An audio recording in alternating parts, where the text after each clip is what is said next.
ಉತ್ತರ ಕನ್ನಡ ಜಿಲ್ಲೆಯ ಅಂಕೋಲ ತಾಲೂಕಿನ ಆಂಧ್ಲೆಯ ಶ್ರೀ ಜಗದೀಶ್ವರಿ ಅಮ್ಮನವರ ದೇವಾಲಯಕ್ಕೆ ಇವತ್ತು ಉಪಮುಖ್ಯಮಂತ್ರಿ ಡಿ ಕೆ ಶಿವಕುಮಾರ್ ಅವರು ಭೇಟಿ ನೀಡಿದರು. ಈ ದೇವಾಲಯಕ್ಕೆ ಬಂದಂತಹ ಶಿವಕುಮಾರ್ ಅವರು ಆ ದೇವರಲ್ಲಿ ಕೆಲವೊಂದು ಪ್ರಸಾದಗಳನ್ನು ಕೇಳಿದ್ದಾರೆ ಮತ್ತು ಅದೇ ರೀತಿ ಪೂಜೆಯನ್ನು ಕೂಡ ಸಲ್ಲಿಸಿದ್ದಾರೆ. ಅದೇ ರೀತಿ ಹಸನ್ಮುಖರಾಗಿ ಅವರು ವಾಪಸ್ಸಾಗಿರುವಂಥದ್ದು. ಈ ಬಗ್ಗೆ ಮಾತಾಡಲು ದೇವಾಲಯದ ಅರ್ಚಕರಾಗಿರುವಂಥ ಗಣೇಶ್ ನಾಯ್ಕ ಅವರು ನಮ್ಮ ಜೊತೆಗಿದ್ದಾರೆ. ನಮಸ್ಕಾರ. ಈಗ ಡಿ ಕೆ ಶಿವಕುಮಾರ್ ಅವರು ಬಂದು ಈಗ ಪೂಜೆಯನ್ನು ಸಲ್ಲಿಸಿದ್ದಾರೆ. ಬಹಳ ಪ್ರಮುಖವಾಗಿ ಏನೆಲ್ಲ ಪೂಜೆಗಳನ್ನು ಮಾಡಿದ್ರು? ಎಲ್ಲ ಅವ್ರ ದೇವರ ಥರ ಏನು ಅವರ ಪ್ರಶ್ನೆ ಕೇಳುವಂಥದ್ದಿತ್ತು ಅದೆಲ್ಲ ಕೇಳಿದ್ದಾರೆ. ಮತ್ತು ಅವರು ಮೊದಲೇ ಸಮಯ ಸಿಕ್ಕಿದ್ರೆ ಜಾಸ್ತಿ ಮಾತಾಡೋದಲ್ಲ, ದೇವ್ರದ್ದು ಚರ್ಚೆ ಇತ್ತು. ಬೇಕಾದಂಥ ಅಮೂಲ್ಯ ಇರುವಂಥ ಅಷ್ಟು ವಿಷಯಗಳನ್ನೆಲ್ಲ ಕೇಳಿದ್ದಾರೆ ಸೀಕ್ರೆಟಾಗಿ.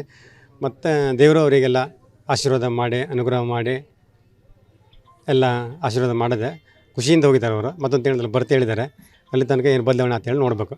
ಈಗ ಅವರು ಕುಟುಂಬದ ಬಗ್ಗೆ ಕೇಳಿದ್ದಾರೆ ಅಥವಾ ವ್ಯವಹಾರದ ಬಗ್ಗೆ ಕೇಳಿದ್ದಾರೆ ಅಥವಾ ವೈಯಕ್ತಿಕ ವಿಷಯಗಳ ಬಗ್ಗೆ ಕೇಳಿದ್ದಾರೆ? ಎಲ್ಲರೂ ಕೇಳಿದ್ದಾರೆ. ಕುಟುಂಬದ ಬಗ್ಗೆ ಕೇಳಿದ್ದಾರೆ, ಇಡೀ ಮನೆಯಲ್ಲೆಲ್ಲ ಎಲ್ಲರ ಬಗ್ಗೆ ಕೇಳಿದ್ದಾರೆ, ವ್ಯವಹಾರದ ಬಗ್ಗೆ ಕೇಳಿದ್ದಾರೆ, ರಾಜಕೀಯದ ಬಗ್ಗೆ ಕೇಳಿದ್ದಾರೆ, ಅವ್ರದ್ದು ಪ್ರತಿಯೊಂದು ಎಲ್ಲರದ್ದು ಆರೋಗ್ಯದ ಬಗ್ಗೆ ಎಲ್ಲದೂ ಕೇಳಿದ್ದಾರೆ ಅವರು.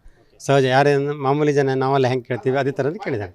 ಈಗ ರಾಜಕೀಯ ವಿಚಾರದಲ್ಲೂ ಕೂಡ ಕೆಲವೊಂದು ತಿಂಗಳಿಂದ ಅವರು ಮುಖ್ಯಮಂತ್ರಿ ಆಗಬೇಕು ಆಗಬಾರ್ದು ಅಂತೇಳಿ ಈ ರೀತಿ ಚರ್ಚೆಗಳು ನಡೀತಾ ಇದೆ. ಆ ವಿಚಾರಕ್ಕಾಗಿ ಅವರು ಇಲ್ಲಿ ದೇವಾಲಯಕ್ಕೆ ಭೇಟಿ ನೀಡಿದರು. ಈ ಹಿಂದೆ ಕೂಡ ಇಲ್ಲಿ ಬಂದಂಥ ಸಂದರ್ಭದಲ್ಲಿ ಅವರಿಗೆ ದೇವರ ಆಶೀರ್ವಾದ ಮಾಡಿತ್ತು.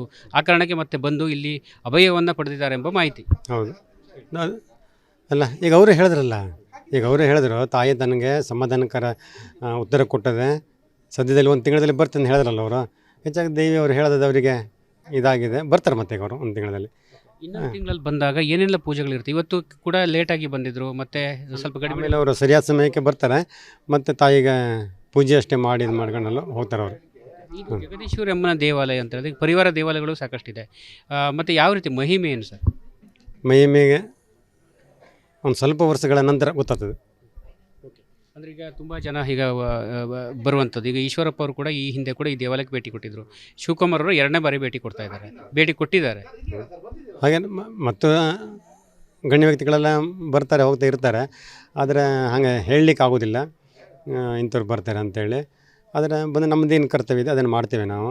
ಜನರಿಗೆ ಒಳ್ಳೇದಾಗ್ತದೆ, ಜನರು ಮಾಡ್ತಂದ್ರೆ ಆ ತಾಯಿ ಕರೆಸ್ಕೊಂಡು ಏನೇನು ಮಾಡಬೇಕು ಮಾಡ್ತದೆ. ಸಾಮಾನ್ಯ ಭಕ್ತರಿಗೆ ಇಲ್ಲಿ ಅವಕಾಶ ಇದೆಯಾ? ಬರ್ತಾರಾ ಸಾಮಾನ್ಯ ಭಕ್ತರು ಅಥವಾ ಹೇಗೆ? ಈಗ ಗಣ್ಯ ವ್ಯಕ್ತಿಗಳು ಮಾತ್ರ ಬರ್ತಾ ಇರುವಂಥದ್ದು. ನಮ್ಮದು ಮನೆ ದೇವಿ ಆಗಿದ್ದರಿಂದ ನಮ್ಮದೇ ಯಾರ ಹತ್ರನೂ ₹1 ಹಣ ತಗೊಂಡಿದ್ದೆ, ಕಾಣಿಕೆ ದೇಣಿಗೆ ಯಾವುದೂ ತಗೊಂಡಿದ್ದೆ ನಾವು ಇದು ಮಾಡೋದ್ರಿಂದ ನಾವು ಅದಕ್ಕೆ ಬೆಳಿಗ್ಗೆ ಸೂರ್ಯ ಉದಯ ಅದರೊಳಗೆ ಪೂಜೆ ಮಾಡ್ತೇವೆ, ನೈಟ್ ಬಂದು ರಾತ್ರಿ ಪೂಜೆ ಮಾಡ್ತೇವೆ. ನಮಗೆ ಬೇಕಾದಂಥ ಫ್ರೆಂಡ್ ಸರ್ಕಲ್ಲ, ನಮ್ಮದು ಆಫೀಸರ್ಸ, ರಾಜಕಾರಣಿಗಳ, ನಮ್ಮ ಏನು ಜನ ಇದ್ದಾರೆ ಮಿತ್ರರ ಅವರಿಗಷ್ಟೇ ಮಾಡ್ತೀವಿ. ಹಾಗೆ ಮತ್ತು ಎಲ್ಲರಿಗೂ ಮಾಡಿ ಏನಾಗ್ತದೆ, ಅದು ಒಂಥರ ಹೆಸರು ಹಾಳಾಗ್ತದೆ. ಏನೋ ಹಣಕ್ಕಾಗಿ ಮಾಡ್ತಾರೆ ಅಂತಾರೆ, ಹೆಸರಿಗೆ ಮಾಡ್ತಿದ್ದಾರೆ. ನಮ್ಮದು ಯಾವುದೂ ಇಲ್ಲ, ಎಲ್ಲಾದರೂ ಬೋರ್ಡ್ ಇಲ್ಲ ನೋಡಿ. ನಮ್ಮದು ಹೈವಿಂದ ಇಲ್ಲಿವರೆಗೂ ಇಲ್ಲ, ಗೂಗಲ್ನಲ್ಲಿಲ್ಲ, ಮತ್ತಿಲ್ಲೇ ದೇವಸ್ಥಾನಕ್ಕೆ ಬೋರ್ಡ್ ಇಲ್ಲ, ದೇಣಿಗೆ ಇಲ್ಲ, ಯಾವುದೂ ಇಲ್ಲ. ಒಂದೇ ಹೇಳಿದ್ರೆ ನಮ್ಮ ದೇವಸ್ಥಾನದ ಪ್ರಾಂಗಣದ ಒಳಗಡೆ ಬರಬಾರ್ದು, ಅಷ್ಟು ಶುದ್ಧತೆಯಿಂದನೇ ಬರಬೇಕು. ಆ ಥರದಲ್ಲಿ ಆಚಾರ ವಿಚಾರದಲ್ಲೇ ಬರಬೇಕು. ದೇವಿ ಇಷ್ಟ ಆಗೋ ರೀತಿಯಲ್ಲೇ ಇರಬೇಕು. ಆ ರೀತಿ ದೇವಿ ಅದನ್ನು ಪಾಲಿಸಿದ್ರೇ ಜನ ಎಲ್ಲ ದೇವಿ ಕೊಟ್ಟ ಹಾಗೆ. ಇಲ್ಲಿ ಪ್ರಸಾದ ಯಾವ ಸಂದರ್ಭದಲ್ಲಿ ನಡೀತದೆ? ಅಮಾವಾಸ್ಯ ಸಂದರ್ಭದಲ್ಲಿ ನಡೀತದೆ ಅಥವಾ ಯಾವ? ಕೇಳಿದ್ರೆ ಯಾವತ್ತೂ ಕೇಳ್ಬೋದು, ಏನು ತೊಂದರೆ ಇಲ್ಲ. ನಾವು ಅದನ್ನೇ ಮಾಡೋದಿಲ್ಲ ಒಂದೇದ. ಮತ್ತು ಅಂಥ ವ್ಯಕ್ತಿಗಳಿಗೆ ಅಂಥ ಗಂಡಾಂತರ ಎದುರಾದವಾಗ, ಇನ್ನೇನು ಮನಸ್ಸಿನ ಹತ್ರ ಆಗೋದಿಲ್ಲ, ಸೋತೋಗಿದ್ದೀನಿ ಅಂತ ಹೇಳಿದವಾಗ, ಮತ್ತು ಪ್ರಕೃತಿ ವಿಕೋಪ ಆದವಾಗ, ಇನ್ನೇನು ಆರೋಗ್ಯ ಬದುಕುವುದಿಲ್ಲ ಅಂದವಾಗ, ಅಂಥ ಒಂದು ಇನ್ನೇನು 33 ಕೋಟಿ ದೇವತೆಗಳ ಹತ್ರ ಆಗೋದಿಲ್ಲ ಅಂದವಾಗ ಮಾತ್ರ ತನ್ನನ್ನು ಮಾತಾಡಿಸ್ಬೇಕು ಅಂತ ಹೇಳಿದ ದೇವಿ ಬಿಟ್ಟರೆ ಅಂಥ ವಿಷಯಕ್ಕೆ ಮಾತ್ರ ಕೇಳ್ತೀವಿ, ಎಲ್ಲ ವಿಚಾರಕ್ಕೂ ಕೇಳೋದಿಲ್ಲ. ಹಾಗಾಗಿ ಮಧ್ಯಮ ವರ್ಗದ ಜನ ಮತ್ತು ಬೇರೆ ಯಾರು ಭಕ್ತರು ಅದಕ್ಕಿಲ್ಲ. ಹಾಗೆ ಆ ಥರ ಕೇಳುವಂಥ ದೇವಸ್ಥಾನ ಅಲ್ಲ ಅದು. ಹಾಗೆ ಅಂಥ ದೇವಿನೂ ಅಲ್ಲ. ಗಂಭೀರ ಸಮಸ್ಯೆಗಳನ್ನು ಎದುರಿಸ್ತಾ ಇದ್ದವರು ಇಲ್ಲಿ ಬಂದು ಪ್ರಸಾದ ಕೇಳ್ಬೋದು, ಆದರೆ ಬರ್ಬೋದು. ಹೌದು, ಬರ್ಬೋದು. ಇದೆ ನಮ್ಮ ಕೈಯಲ್ಲಿ ಆಗುವಂಥದ್ದು. ಒಟ್ಟಿನಲ್ಲಿ ಡಿ ಕೆ ಶಿವಕುಮಾರ್ ಇನ್ನೊಂದು ತಿಂಗಳಲ್ಲಿ ಶುಭ ಸುದ್ದಿನ ತಗೊಂಡೋಗಿದ್ದಾರೆ. ಇನ್ನೊಂದು ತಿಂಗಳಲ್ಲಿ ಮತ್ತೆ ಬರ್ತಾರೆ. ಇವಿಷ್ಟು ದೇವಾಲಯದ ಅರ್ಚಕರಾಗಿರುವಂತಹ ಗಣೇಶ್ ನಾಯ್ಕ ಅವರು ಹೇಳುವಂಥ ಮಾತು. ಒಟ್ಟಿನಲ್ಲಿ ಉಪಮುಖ್ಯಮಂತ್ರಿ ಆಗಿರುವಂಥ ಡಿ ಕೆ ಶಿವಕುಮಾರ್ ಅವರು ಮುಖ್ಯಮಂತ್ರಿ ಹುದ್ದೆಗೆ ಪ್ರಬಲ ಆಕಾಂಕ್ಷಿಗಳಾಗಿರುವಂಥದ್ದು ಮತ್ತು ಅದರ ಜೊತೆಗೆ ತಾವು ನಡ್ಕೊಳ್ಳುವಂತಹ ಕೆಲಸ ಕಾರ್ಯಗಳಿಗೆ ಯಾವುದೇ ಅಡೆತಡೆಗಳು ಆಗದೇ ಇರಲಿ, ಸಂಕಷ್ಟಗಳು ನಿವಾರಣೆ ಆಗಲಿ, ವೈಯಕ್ತಿಕ ಮತ್ತು ಕೌಟುಂಬಿಕ ಮತ್ತು ರಾಜಕೀಯ ವಲಯದಲ್ಲಿ ಯಾವುದೇ ರೀತಿಯ ತೊಂದರೆ ಆಗದೇ ಇರಲಿ ಎಂಬ ಇಚ್ಛೆಯನ್ನು ದೇವರ ಮುಂದೆ ಇಟ್ಟಿದ್ದಾರೆ. ಅದೇ ರೀತಿ ಕೂಡ ದೇವರು ಅವರಿಗೆ ಅಭಯವನ್ನು ನೀಡಿದೆ ಮತ್ತು ತುಂಬ ಹಸನ್ಮುಖರಾಗಿ ತಾನು ಹೋಗ್ತಾ ಇದ್ದಾನೆಂಬ ಅಭಿಪ್ರಾಯವನ್ನು ವ್ಯಕ್ತಪಡಿಸ್ತಾ ಇರುವಂಥದ್ದು. ಕ್ಯಾಮ್ರಾ ಪರ್ಸನ್ ಕಿಶನ್ ಗುರು ಜೊತೆ ನಾನು ಶೇಷಗಿರಿ ಮುಂಡಳ್ಳಿ, ರಿಪಬ್ಲಿಕ್ ಕನ್ನಡ, ಕಾರವಾರ. ಉತ್ತರ ಕನ್ನಡ ಜಿಲ್ಲೆಯ ಅಂಕೋಲ ತಾಲೂಕಿನ ಆಂದ್ಲೆಯ ಶ್ರೀ ಜಗದೀಶ್ವರಿ ಅಮ್ಮನರ ದೇವಾಲಯಕ್ಕೆ ಇವತ್ತು ಉಪಮುಖ್ಯಮಂತ್ರಿ ಡಿ ಕೆ ಶಿವಕುಮಾರ್ ಅವರು ಭೇಟಿ ನೀಡಿದರು. ಈ ದೇವಾಲಯಕ್ಕೆ ಬಂದಂತಹ ಶಿವಕುಮಾರ್ ಅವರು ಆ ದೇವರಲ್ಲಿ ಕೆಲವೊಂದು ಪ್ರಸಾದಗಳನ್ನು ಕೇಳಿದ್ದಾರೆ ಮತ್ತು ಅದೇ ರೀತಿ ಪೂಜೆಯನ್ನು ಕೂಡ ಸಲ್ಲಿಸಿದ್ದಾರೆ. ಅದೇ ರೀತಿ ಹಸನ್ಮುಖರಾಗಿ ಅವರು ವಾಪಸ್ಸಾಗಿರುವಂಥದ್ದು. ಈ ಬಗ್ಗೆ ಮಾತಾಡೋದು ದೇವಾಲಯದ ಅರ್ಚಕರಾಗಿರುವಂಥ ಗಣೇಶ್ ನಾಯ್ಕ ಅವರು ನಮ್ಮ ಜೊತೆಗಿದ್ದಾರೆ. ನಮಸ್ಕಾರ. ಈಗ ಡಿ ಕೆ ಶಿವಕುಮಾರ್ ಅವರು ಬಂದು ಈಗ ಪೂಜೆಯನ್ನು ಸಲ್ಲಿಸಿದ್ದಾರೆ. ಬಹಳ ಪ್ರಮುಖವಾಗಿ ಏನೆಲ್ಲ ಪೂಜೆಗಳನ್ನು ಮಾಡೋದು? ಎಲ್ಲ ಅವ್ರ ದೇವರ ಥರ ಏನು ಅವರ ಪ್ರಶ್ನೆ ಕೇಳುವಂಥದ್ದಿತ್ತು ಅದೆಲ್ಲ ಕೇಳಿದ್ದಾರೆ. ಮತ್ತು ಅವರು ಮೊದಲೇ ಸಮಯ ಸಿಕ್ಕಿದ್ರೆ ಜಾಸ್ತಿ ಮಾತಾಡೋದಲ್ಲ, ದೇವ್ರದ್ದು ಚರ್ಚೆ ಇತ್ತು. ಬೇಕಾದಂಥ ಅಮೂಲ್ಯ ಇರುವಂಥ ಅಷ್ಟು ವಿಷಯಗಳನ್ನೆಲ್ಲ ಕೇಳಿದ್ದಾರೆ ಸೀಕ್ರೆಟಾಗಿ. ಮತ್ತು ದೇವರು ಅವರಿಗೆಲ್ಲ ಆಶೀರ್ವಾದ ಮಾಡಿ ಅನುಗ್ರಹ ಮಾಡಿ ಎಲ್ಲ ಆಶೀರ್ವಾದ ಮಾಡಿದೆ ಖುಷಿಯಿಂದ ಹೋಗಿದ್ದಾರೆ. ಅವರು ಮತ್ತೊಂದು ತಿಂಗಳಲ್ಲಿ ಬರ್ತಾ ಹೇಳಿದ್ದಾರೆ. ಅಲ್ಲಿ ತನಕ ಏನು ಬದಲಾವಣೆ ಅಂತೇಳಿ ನೋಡಬೇಕು. ಈಗ ಅವರು ಕುಟುಂಬದ ಬಗ್ಗೆ ಕೇಳಿದ್ದಾರೆ ಅಥವಾ ವ್ಯವಹಾರದ ಬಗ್ಗೆ ಕೇಳಿದ್ದಾರೆ ಅಥವಾ ವೈಯಕ್ತಿಕ ವಿಷಯಗಳ ಬಗ್ಗೆ ಕೇಳಿದ್ದಾರೆ? ಎಲ್ಲರೂ ಕೇಳಿದ್ದಾರೆ. ಕುಟುಂಬದ ಬಗ್ಗೆ ಕೇಳಿದ್ದಾರೆ, ಇಡೀ ಮನೆಯಲ್ಲೆಲ್ಲ ಎಲ್ಲರ ಬಗ್ಗೂ ಕೇಳಿದ್ದಾರೆ. ವ್ಯವಹಾರದ ಬಗ್ಗೆ ಕೇಳಿದ್ದಾರೆ, ರಾಜಕೀಯದ ಬಗ್ಗೆ ಕೇಳಿದ್ದಾರೆ, ಅವ್ರದ್ದು ಪ್ರತಿಯೊಂದು ಎಲ್ಲರದ್ದು ಆರೋಗ್ಯದ ಬಗ್ಗೆ ಎಲ್ಲದೂ ಕೇಳಿದ್ದಾರೆ. ಅವರು ಸಹಜ ಯಾರೇನು ಮಾಮೂಲಿ ಜನ ನಾವೆಲ್ಲ ಹೆಂಗೆ ಕೇಳ್ತೀವಿ ಅದೇ ಥರನೇ ಕೇಳಿದ್ದಾರೆ. ಈಗ ರಾಜಕೀಯ ವಿಚಾರದಲ್ಲೂ ಕೂಡ ಕೆಲವೊಂದು ತಿಂಗಳಿಂದ ಅವರು ಮುಖ್ಯಮಂತ್ರಿ ಆಗಬೇಕು ಆಗಬಾರ್ದು ಅಂತೇಳಿ ಈ ರೀತಿ ಚರ್ಚೆಗಳು ನಡೀತಾ ಇದೆ. ಆ ವಿಚಾರಕ್ಕಾಗಿ ಅವರು ಇಲ್ಲಿ ದೇವಾಲಯಕ್ಕೆ ಭೇಟಿ ನೀಡಿದರು. ಈ ಹಿಂದೆ ಕೂಡ ಇಲ್ಲಿ ಬಂದಂಥ ಸಂದರ್ಭದಲ್ಲಿ ಅವರಿಗೆ ದೇವರ ಆಶೀರ್ವಾದ ಮಾಡಿತ್ತು. ಆ ಕಾರಣಕ್ಕೆ ಮತ್ತೆ ಬಂದು ಇಲ್ಲಿ ಅಭಯವನ್ನು ಪಡೆದಿದ್ದಾರೆ ಎಂಬ ಮಾಹಿತಿ.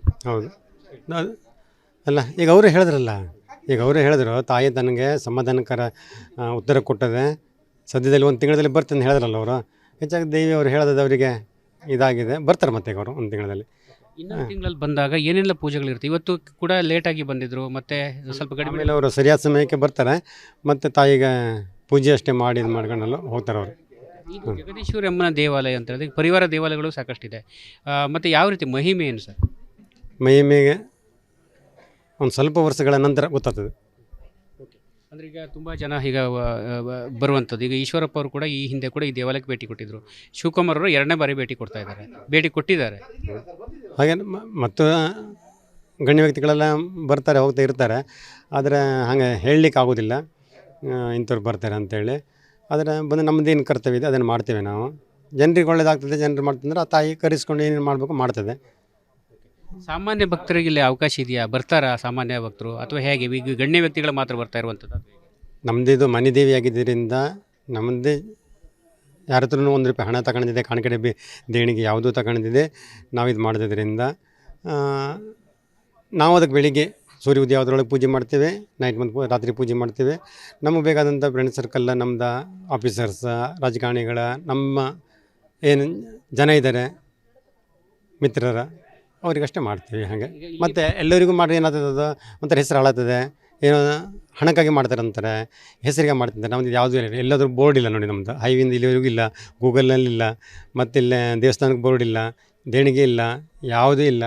ಒಂದೇನು ಹೇಳಿದ್ರೆ ನಮ್ಮ ದೇವಸ್ಥಾನದ ಪ್ರಾಂಗಣದ ಒಳಗಡೆ ಬರಬಾರ್ದು, ಅಷ್ಟು ಶುದ್ಧತೆಯಿಂದನೇ ಬರಬೇಕು. ಆ ಥರದಲ್ಲಿ ಆಚಾರ ವಿಚಾರದಲ್ಲೇ ಬರಬೇಕು. ದೇವಿ ಇಷ್ಟ ಆಗೋ ರೀತಿಯಲ್ಲೇ ಇರಬೇಕು. ಆ ರೀತಿ ದೇವಿ ಅದನ್ನು ಪಾಲಿಸಿದ್ರೇ ಜನ ಎಲ್ಲ ದೇವಿ ಕೊಟ್ಟ ಹಾಗೆ. ಇಲ್ಲಿ ಪ್ರಸಾದ ಯಾವ ಸಂದರ್ಭದಲ್ಲಿ ನಡೀತದೆ? ಅಮಾವಾಸ್ಯ ಸಂದರ್ಭದಲ್ಲಿ ನಡೀತದೆ ಅಥವಾ ಯಾವ? ಕೇಳಿದ್ರೆ ಯಾವತ್ತೂ ಕೇಳ್ಬೋದು, ಏನು ತೊಂದರೆ ಇಲ್ಲ. ನಾವು ಅದನ್ನೇ ಮಾಡೋದಿಲ್ಲ ಒಂದೇದ. ಮತ್ತು ಅಂಥ ವ್ಯಕ್ತಿಗಳಿಗೆ ಅಂಥ ಗಂಡಾಂತರ ಎದುರಾದವಾಗ, ಇನ್ನೇನು ಮನುಷ್ಯನ ಹತ್ರ ಆಗೋದಿಲ್ಲ, ಸೋತೋಗಿದ್ದೀನಿ ಅಂತ ಹೇಳಿದವಾಗ, ಮತ್ತು ಪ್ರಕೃತಿ ವಿಕೋಪ ಆದವಾಗ, ಇನ್ನೇನು ಆರೋಗ್ಯ ಬದುಕೋದಿಲ್ಲ ಅಂದವಾಗ, ಅಂಥ ಒಂದು ಇನ್ನೇನು 33 ಕೋಟಿ ದೇವತೆಗಳ ಹತ್ರ ಆಗೋದಿಲ್ಲ ಅಂದವಾಗ ಮಾತ್ರ ತನ್ನನ್ನು ಮಾತಾಡಿಸ್ಬೇಕು ಅಂತ ಹೇಳಿದ ದೇವಿ ಬಿಟ್ಟರೆ ಅಂಥ ವಿಷಯಕ್ಕೆ ಮಾತ್ರ ಕೇಳ್ತೀವಿ, ಎಲ್ಲ ವಿಚಾರಕ್ಕೂ ಕೇಳೋದಿಲ್ಲ. ಹಾಗಾಗಿ ಮಧ್ಯಮ ವರ್ಗದ ಜನ ಮತ್ತು ಬೇರೆ ಯಾರು ಭಕ್ತರು ಅದಕ್ಕಿಲ್ಲ. ಹಾಗೆ ಆ ಥರ ಕೇಳುವಂಥ ದೇವಸ್ಥಾನ ಅಲ್ಲ ಅದು, ಹಾಗೆ ಅಂಥ ದೇವಿನೂ ಅಲ್ಲ. ಗಂಭೀರ ಸಮಸ್ಯೆಗಳನ್ನು ಎದುರಿಸ್ತಾ ಇದ್ದವರು ಇಲ್ಲಿ ಬಂದು ಪ್ರಸಾದ ಕೇಳ್ಬೋದು, ಆದರೆ ಬರ್ಬೋದು. ಹೌದು, ಬರ್ಬೋದು. ಇದೆ ನಮ್ಮ ಕೈಯಲ್ಲಿ ಆಗುವಂಥದ್ದು. ಒಟ್ಟಿನಲ್ಲಿ ಡಿ ಕೆ ಶಿವಕುಮಾರ್ ಇನ್ನೊಂದು ತಿಂಗಳಲ್ಲಿ ಶುಭ ಸುದ್ದಿನ ತಗೊಂಡೋಗಿದ್ದಾರೆ. ಇನ್ನೊಂದು ತಿಂಗಳಲ್ಲಿ ಮತ್ತೆ ಬರ್ತಾರೆ.